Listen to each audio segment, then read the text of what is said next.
বলছিলাম বাবা, যে কোনো কিছুর কৃতিত্ব যদি একা দাবি করে ফেলো ঝামেলা কিন্তু পাকাবে, কিন্তু দিন শেষে এই গড়ি নিচে কার উপরে? আমি ভাবছিলাম যে এরা প্রাইভেট লিগ হবে, কিন্তু এখন তো দেখলাম প্রাইভেট দল। গতকালকে গভীর রাতে আমাদের ব্লুটুথ বয়েস সার্জিসের উপরে ব্যাপক হামলা হয়েছে।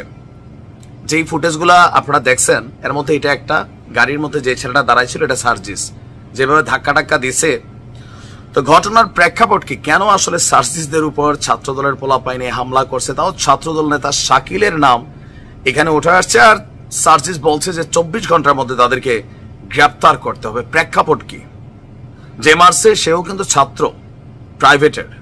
আসুন ঘটনার প্রেক্ষাপট কি। ইফতারের পর বসুন্ধরা আবাসিক এলাকার প্রাইভেট ইউনিভার্সিটির সহযোদ্ধাদের সাথে চায়ের আড্ডা দিতে গিয়েছিল সার্জিস আলম। আর সন্ধ্যা 7টা থেকে রাত 10টা পর্যন্ত সেখানে গল্প আড্ডা দিয়েছে সার্জিস। আর এনএসইউ, আইইউবি, এআইইউবি, ইউআইইউ এই 4টি প্রাইভেট বিশ্ববিদ্যালয়ের শতাধিক ছেলেপেলে যারা সার্জিসের অনুসারী। প্রাইভেটের মধ্যে 2টা গ্রুপ আছে। একটা হচ্ছে মূল গ্রুপ যারা সার্জিসদেরকে বয়কট করেছে, প্রত্যাখ্যান করেছে, কারণ ঢাবি কেন্দ্রিক সিন্ডিকেট হয়েছে এই দল, এটা তাদের দাবি। বাট প্রাইভেটের মধ্যে একটা অংশ আছে যারা আবার সার্জিসদেরকে অনুসরণ করে পদ পদবীর লোভে, এমনটা দাবি হচ্ছে প্রাইভেট ইউনিভার্সিটির ছাত্রদের। তো এর মাঝখানে আপনার এনএসইউ যখন সামনে দিয়ে হেঁটে যাচ্ছিল সার্জিসরা, এমন সময় তার সাথে থাকা 15-20 জন আপনার প্রাইভেট ইউনিভার্সিটির সহযোদ্ধারা ছিল।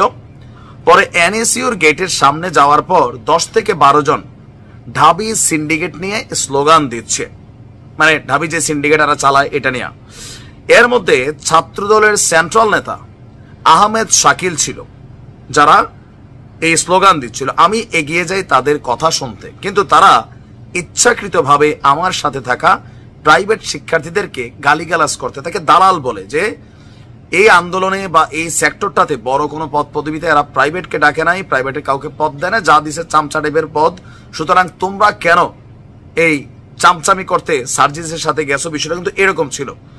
এরপর আপনার ওদের 10-12 জনের মধ্যে 1-2 জনকে স্টুডেন্ট মনে হলেও বাকিদের দেখে ভাড়া করা টোকাই দুষ্কৃতিকারী মনে হচ্ছিল। চোখ বাই চোখ দীক্ষা দিয়ে চিন্নালাইছে কোনটা টোকাই কোনটা স্টুডেন্ট। তুমি কেমনে বুঝলা যে এদের সাথে টোকাই, তোমার সাথে যেগুলো ছিল ছাত্র? দেখেন এইগুলা পুরানা খেলা। টোকাই লীগ নাম ছিল এক সময়, তো সার্জিস তো ছাত্রলীগ থেকে আসছে, এই কারণে টোকাইদের ভালো করে চিনে।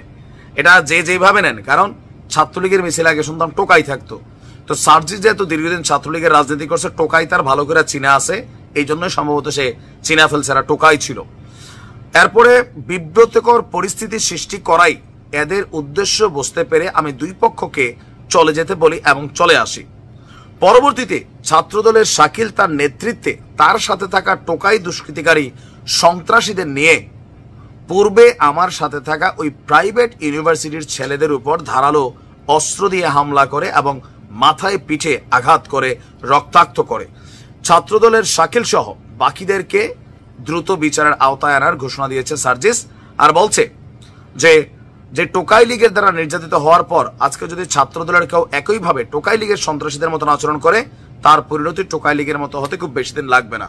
শিক্ষা নেন, সময় থাকতে নিকট অতীত থেকে শিক্ষা নেন। সার্জিসে কিন্তু মারছে, আমরা ওই ভিডিওটা দেখছি, তবে রক্তাক্ত হয় নাই, ধুমধাম কয়েকটা কিলঘুষি খিচা ফেলছে। তো এই যদি হয় আমাদের আগামী দিনের ভবিষ্যৎ রাজনৈতিক নেতাদের পরিণতি, তো বুঝতে হবে যে আগামী দিনে রাজনৈতিক দল হিসাবে মাঠে নামা। কারণ ভাই রাজনীতি তো রাজনীতি, এখন তোমরা আর ছাত্র না।